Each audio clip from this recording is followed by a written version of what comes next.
càng nghe tuyệt vọng hết sức. Trong khi thật ra, đây là khởi đầu cho một năm ăn năn hối cải của cậu. Từ góc nhìn của tù nhân, sao không tuyệt vọng được?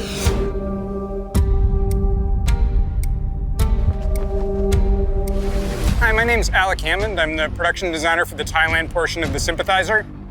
And you're seeing the preparation for filming on the re-education camp set. One thing that was really important to writers, directors, producers was to make as real a world as we possibly could. We read a lot of memoirs, read a lot of first-person accounts, tried to pull details from the everyday life of both the guards and the people who were basically prisoners in these re-education camps. What we did is we tried to be as true to life in these camps as possible. Gives us the opportunity to sort of show the base idea of reforming a society, as badly as that goes. Nhìn bên ngoài, quê hương mình cái gì cũng khác so với tưởng tượng của tao. Ta đã bảo mày đừng về.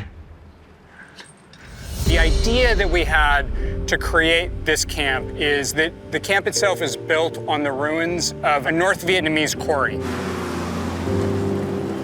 This is the main entrance into the camp. We have a guard shack on my right, blasted out remains of what the guard shack was sort of built from on the left.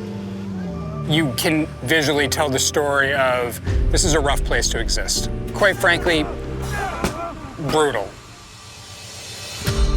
At the University of Texas, they have a first-person account archive.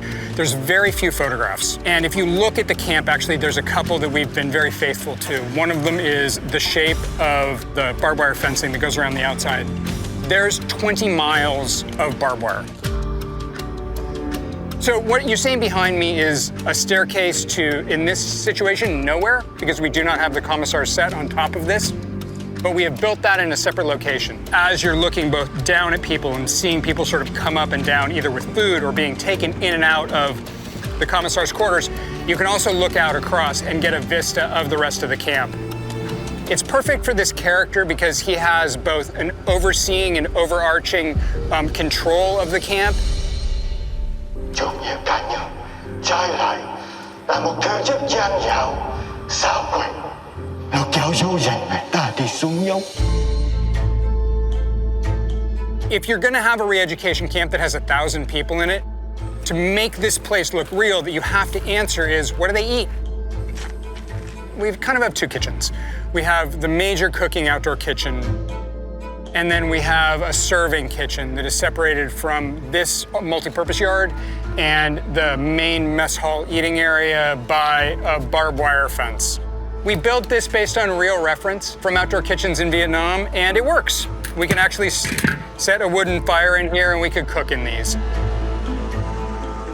So from here, there's 4 different sections of being a prisoner in the re-education camp.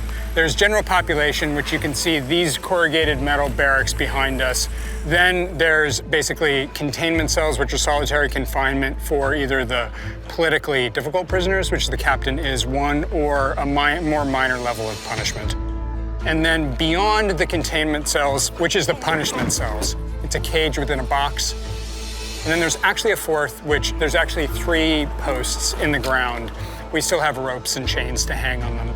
In an earlier version of the script and in some of the first-person accounts, they ended up basically being on a punishment post. And so that's sort of the 4 different levels, the caste system of re-education camp of this one. And we need to be as good a students of history as we possibly can to get this stuff right.